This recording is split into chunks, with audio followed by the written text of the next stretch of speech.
गाते आए हैं। और एक राम हमारे जिनको संतों ने गाया है, कबीर बाबा गाए हैं, गोस्वामी तुलसी बाबा गाए हैं, और वेदांत के भी राम हैं। और एक राम वो हैं जो लोक गाथा में गाए जाते हैं, घर घर में जिनकी पूजा होती है, जिनका मंदिर बन के तैयार है। सगुन वाले राम, निर्गुण वाले राम, उनसे परे राम की भी चर्चा होती है। तो आम लोगों के लिए तो जो राम की ज़रूरत है उसके लिए सगुन राम है, पर जो आध्यात्मिक लोग हैं, जिनको कर्मकांड से ऊपर उठ करके उसके मर्म तक पहुंचने के लिए कौन राम को आश्रय लेना चाहिए? देखिए, बहुत अच्छा सवाल किए। ये पूरा अध्यात्म का निचोड़ है इस सवाल के अंदर।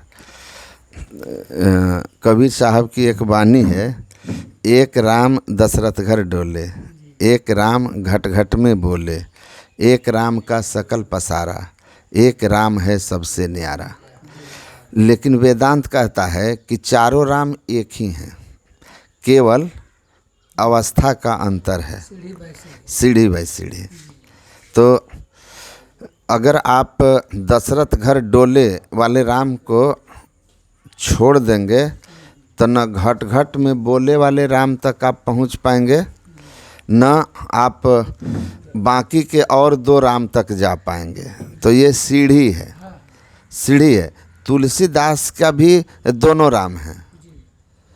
तुलसीदास एक ही राम को केवल नहीं जानते हैं, वो बहुत अच्छी तरह समझाते हैं लोगों को कि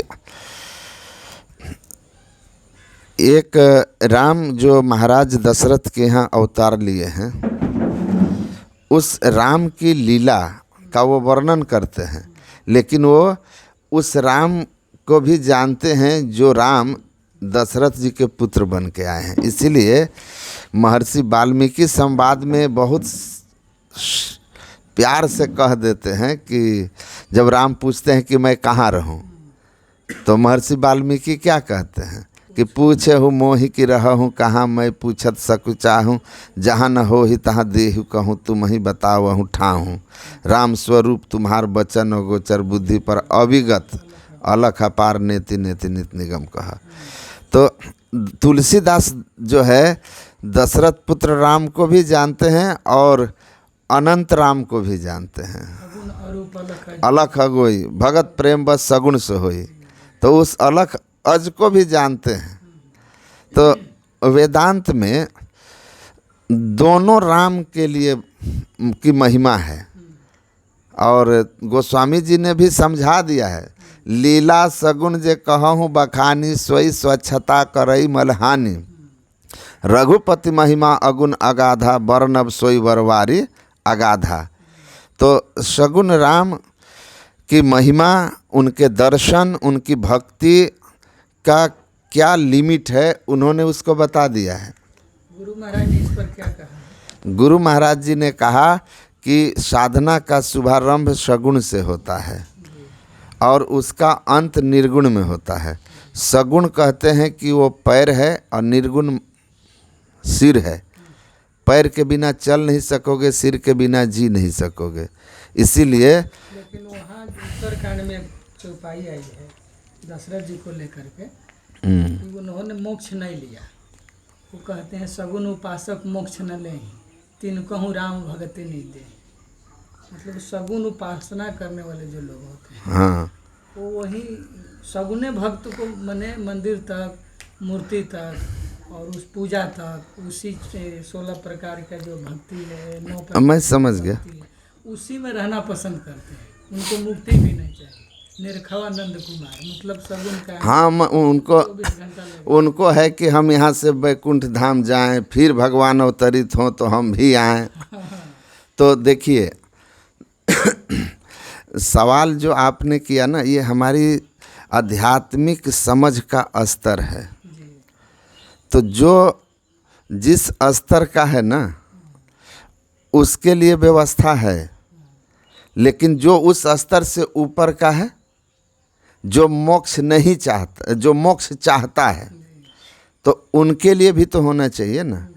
तो हम वेदांत में या संतमत में हम पूरी बात बता देते हैं कि यहाँ से यहाँ तक की भक्ति से आप यहाँ पहुँचिएगा, इसके ये फल हैं, और इस तरह से भक्ति से आप यहाँ पहुँचिएगा, इसका यह फल है। भक्ति तो पूरा लबालब भरा है संतमत में, हाँ, भक्ति दोनों, ज्ञान भक्ति दोनों है। तो मतलब अब कहते हैं ना कि हमारी तो दुकान में सब सामान उपलब्ध है, आप कि जेब की जो स्थिति है उसके हिसाब से ले लीजिए। तो जिनको नहीं चाहिए तो फिर उनके लिए तो है ही कि भाई आप इतना में रह जाओगे, लेकिन बता देना ज़रूरी होता है, ये जानकारी दे देना ज़रूरी होता है कि जितना आप कह रहे हो भक्ति वहाँ इतिश्री नहीं होती है, उसके आगे भी भक्ति है, और अंतिम लक्ष्य वही है जिस अवस्था में सो जानहि जेहि देहु जानाई, जानत तुम ही होई जाई। ये भक्ति की इतिश्री है। हम प्रभु प्रभु हम एक ही होई, ये भक्ति की इतिश्री है। यथा नद्य स्यंदमाने समुद्रे अस्तंग गच्छन्ति नाम रूपे विहाय, तथा विद्वान नाम रूपात् विमुक्त परात् पर पुरुषमुपैति दिव्यम। ये भक्ति की इतिश्री हो गई। परमात्मा और जीवात्मा की एकता हो गई, और फिर उसकी अवस्था है जड़ चेतन जग जीव जत सकल राम मैं जानी, बंदऊँ सबके पद कमल सदा जोरी जुग पानी। ये दृष्टि गोस्वामी तुलसीदास की है। उसी को गुरु गोविंद दोनों एक हैं, उसी हाँ, तो साहब से सतगुरु भय, सतगुरु से भय साध, ये तीनों अंग एक हैं। मति कछु अगम अगाध, अगाध मति होगी, अनंत को पहचानने की मति होगी, तो फिर आपके भीतर से द्वैत भाव चला जाएगा। मतलब जो राम दशरथ घर डोले हैं वही घट घट में बोले हैं, और वही सकल पसारा वही अनंत है। ब्रह्म सत्यम जगन मिथ्या, जीवो ब्रह्मैव ना परः। ये भक्ति की अंतिम सीढ़ी है, अंतिम अवस्था है। अब आप अगर बीच में रुकते हैं तो आपकी मर्जी है ना, लेकिन हम तो कंप्लीट बताएंगे।